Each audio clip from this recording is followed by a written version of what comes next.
In Episode 1, we learned that the framers of the Constitution included the Commerce Clause among the powers granted to Congress in order to prevent trade wars from springing up between the states. And we explored the first major Supreme Court Commerce Clause ruling, Gibbons v. Ogden in 1824, which placed interstate transportation under congressional control.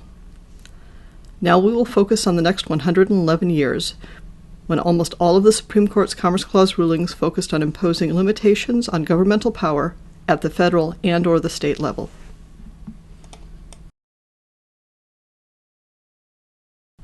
For the 70 years after its ruling in Gibbons v. Ogden, the Supreme Court's Commerce Clause decisions dealt almost exclusively with state laws. Either they upheld the right of states to regulate commerce within their own borders, or they overturned state laws which burdened or discriminated against interstate commerce. Then, towards the end of the 19th century, the country saw the rise of large corporations which sought to build monopoly positions, particularly in commodities and in transportation. In response, Congress began to interpret the Commerce Clause as granting the federal government broad powers to regulate the U.S. economy. And of course, they decided to exercise those powers. The passage of the Interstate Commerce Act and the Sherman Antitrust Act marked the beginning of this new era. The Interstate Commerce Act of 1887 was designed to regulate the railroad industry. It was the first federal law enacted to regulate private industry in the United States.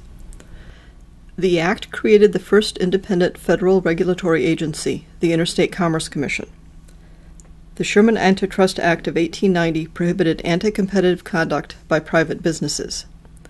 It was the first federal statute to limit cartels and monopolies. Today it still forms the basis for most antitrust litigation in the United States.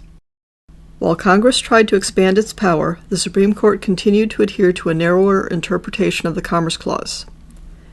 Their primary focus was on the need to uphold freedom of contract as an integral part of the freedoms protected by the Due Process Clause of the 14th Amendment.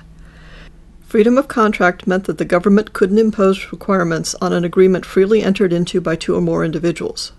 Practically speaking, this made price controls, minimum wage requirements, and other similar regulations unconstitutional. The stage was set for 40 years of conflict. The Congress and the executive branch were determined to use the Commerce Clause to expand the powers of the federal government. The Supreme Court was equally determined to prevent what it viewed as federal overreach. The American Sugar Refining Company acquired almost complete control over sugar refining in the United States when it purchased the E.C. Knight Company in 1892. The federal government filed a lawsuit claiming the company had conspired to create a monopoly in violation of the Sherman Antitrust Act. The Supreme Court ruled that manufacturing is not part of commerce, and consequently the federal government had no authority to suppress a manufacturing monopoly. The court stated, "Commerce succeeds to manufacture and is not a part of it." While acknowledging a monopoly in manufacturing could have a negative impact on consumers, the court held that this would be an indirect effect, and that it was better to risk such acknowledged evils than to accept even more serious consequences by resorting to remedies of doubtful constitutionality. The Supreme Court concluded that, if the Commerce Clause had empowered Congress to regulate all manufacturing, Congress would be invested, to the exclusion of the states, with the power to regulate every branch of human industry. And this, the court declared, was obviously never the intention of the framers of the Constitution. In 1917, Congress passed the 18th Amendment, which prohibited the manufacture, sale, or transportation of intoxicating liquors in the United States and all of its territories. It was ratified by the states in 1919, and prohibition went into effect in 1920.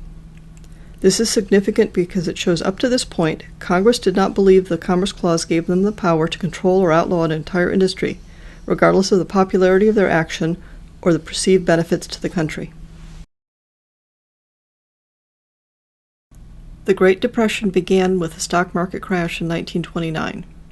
By 1932, unemployment had risen above 20%, industrial production had dropped by 46%, and crop prices had fallen by 60%.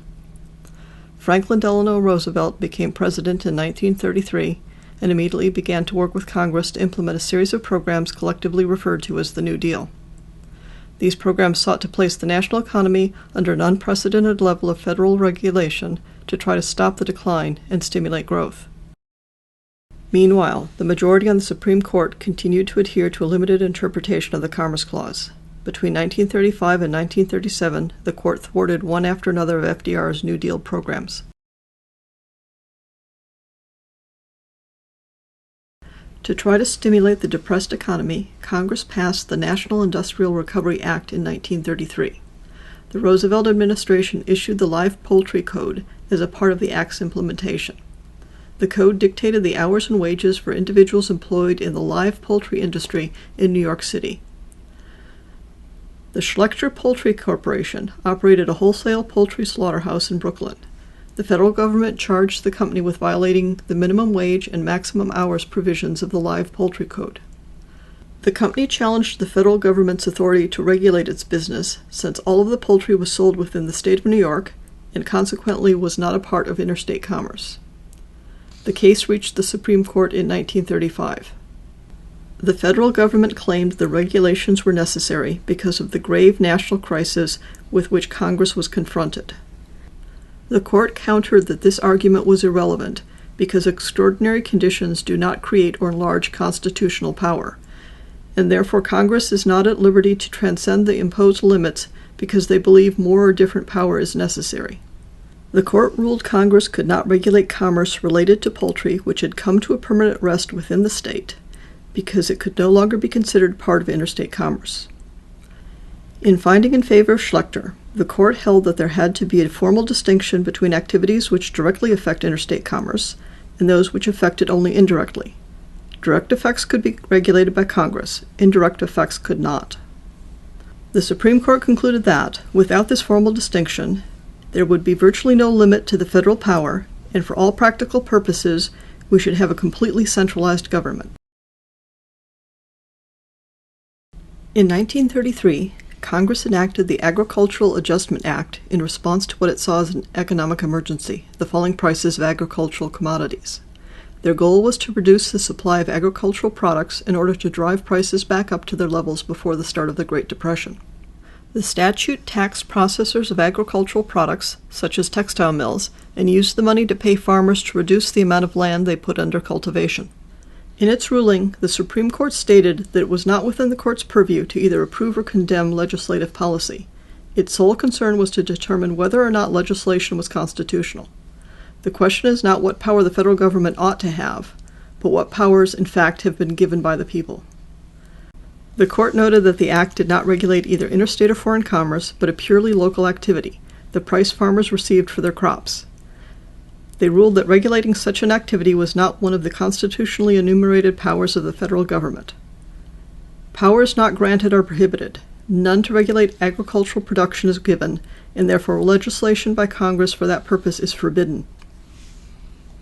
The court rejected the federal government's argument that Congress's power to tax and spend gave it the power to usurp the power of the states whenever it chose to do so, because then the federal power to tax would become the instrument for total subversion of the governmental powers reserved to the individual states. The court stated that there was no way the framers of the Constitution would have put so much time and effort into defining the powers reserved to the states and to the people, and into limiting the powers of the federal government, if they believed that Congress could use its power to tax and spend to circumvent the limitations in the rest of the Constitution. The argument, when seen in its true character and in the light of its inevitable results, must be rejected. In 1935, Congress passed the Bituminous Coal Conservation Act. Their stated goal was to stabilize the coal mining industry in order to ensure the right of the public to constant and adequate supplies of coal at reasonable prices. The act granted the federal government the power to set both minimum and maximum prices on coal for all mines in the United States. It imposed a tax on coal. The revenue raised was used to incentivize mining companies to comply with the act. In the resulting case, the Supreme Court found that Congress did not have the power to impose this particular tax on coal. They ruled that the power to tax could only be used to raise revenue. Using it to coerce the mining companies into compliance was unconstitutional. One who does a thing in order to avoid a monetary penalty does not agree. He yields to compulsion precisely the same as though he did so to avoid a term in jail. The court explicitly stated the constitutional definition of commerce. As used in the Constitution, the word commerce is the equivalent of the phrase intercourse for the purposes of trade, and includes transportation, purchase, sale, and exchange of commodities between the citizens of the different states. The court ruled coal mining is production, not trade, and therefore it does not fall within the jurisdiction of the Commerce Clause. Mining brings the subject matter of commerce into existence. Commerce disposes of it. The court acknowledged that Congress enacted the Bituminous Coal Conservation Act with the goal of benefiting the national economy, but said nothing is more certain than that beneficial aims, however great or well-directed, can never serve in lieu of constitutional power. The court held that, just because a problem impacts the entire country, that doesn't give the federal government a mandate to usurp the power of the states. The idea that Congress could exceed the powers delegated to it by the Constitution and enact laws promoting the general welfare has never been accepted, but always definitely rejected by this court.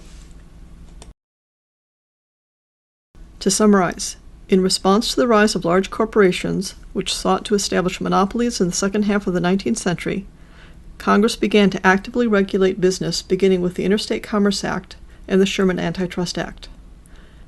Then came the economic crisis of the Great Depression.